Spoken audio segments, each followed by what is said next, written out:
அக்னி நட்சத்திரம் பிறந்த கதை. முன்னொரு காலத்தில் 12 வருடங்கள் இடைவிடாமல் நெய்யூற்றி சுவேதகி யாகம் செய்தார்கள். தொடர்ந்து நெய் உண்டதால் அக்னி தேவனுக்கு மந்த நோய் ஏற்பட்டது. அவன் உடம்பில் சேர்ந்த கொழுப்பை குறைக்க ஒரு காட்டை அழித்து அந்த நெருப்பை தின்றால்தான் தீரும். எனவே அக்னி பகவான் காண்டவ வனத்தை தேர்ந்தெடுத்தான். அவ்வனத்தில் உள்ள அரக்கர்களும் கொடிய விலங்குகளும் தாவரங்களும் சாந்தமான விலங்குகளும் தங்களை அக்னி தேவனின் அழிவிலிருந்து காப்பாற்ற வேண்டும் என வருணதேவனிடம் முறையிட்டன.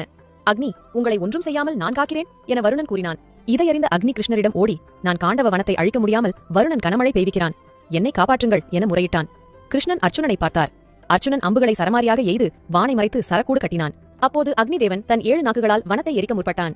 அப்போது கிருஷ்ணர், 21 நாட்கள்தான் உனக்கு அவகாசம், அதற்குள் உன் பசியை தீர்த்துக்கொள் என்றார். அதன்படி அக்னி காண்டவ வனத்தை அழித்து விழுங்கி தன் பசி தணிந்த அந்த 21 நாட்கள்தான் அக்னி நட்சத்திர தினம் என்றும் கத்திரி வெயில் என்றும் கூறுகின்றனர்.